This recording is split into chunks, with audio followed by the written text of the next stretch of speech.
Hey everybody, welcome back. This is just going to be a quick one. I just wanted to give you guys an update on what happened since yesterday. So I actually spent a little bit of time out here, ripped off one of the cylinder heads, and I really needed to get to the bottom of why all these lifters did not work. So these are Delphi lifters, LS7 style, and yes, I had good oil pressure. And yes, I measured my push rods before I put these in because they are LS7 lifters. So none of these delivered oil to the top of the engine, and I couldn't figure out why. Not one of them worked. So I was very curious, and I pulled them all apart and compared them to a old GM one that I had kicking around. And with a micrometer, I could not find any differences whatsoever. I'd say the only two big differences are the springs inside. The LS7 style Delphi spring is a little beefier, the gauge is a little thicker, but when I compressed them and measured them with a micrometer, both of them were the exact same, so I don't think that's the issue.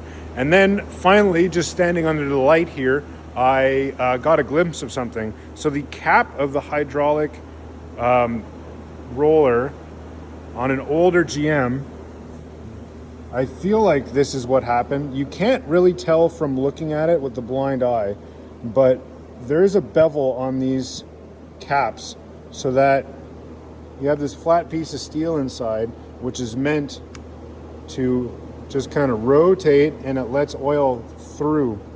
So this is the GM one, and as you can see, it's kind of hard to see on video, but you can kind of see there's a pretty pronounced bevel on that. I only saw it afterwards because of the light shined on it, and I could see the wear marks.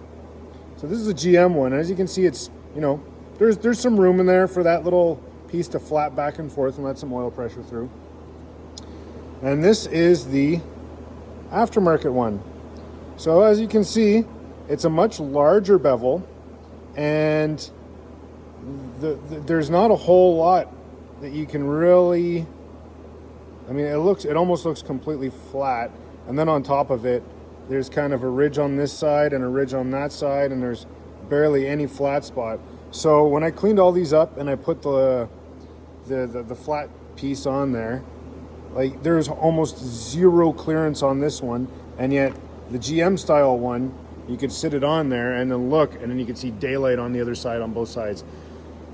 So I'm not saying that Delphi makes a bad product. I'm just kind of, this one seems to be the better option that looks like it would let more oil through.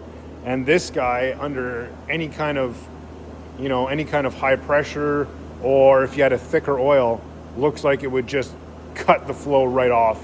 And I'm 100% certain that's what happened, because I can't depress any of these lifters, and like I said before, in the engine there was absolutely zero oil pressure. So I have taken apart 3 of these so far. They're all the same design, and either it's they were just a manufacturing defect and there's just not enough clearance on them, or this is how they're all made. I don't know. If you guys are running these, let me know in the comments what you think, if there's something I'm missing. But as far as I can tell, that's the problem. I went through the entire I went through the entire lifter from top to bottom with a micrometer. Everything is the same. This is the one variance, is these different types of caps. These GM ones work great. I've always had them in my engine. I've never had any problems, and now I have this, and it seems to be an issue.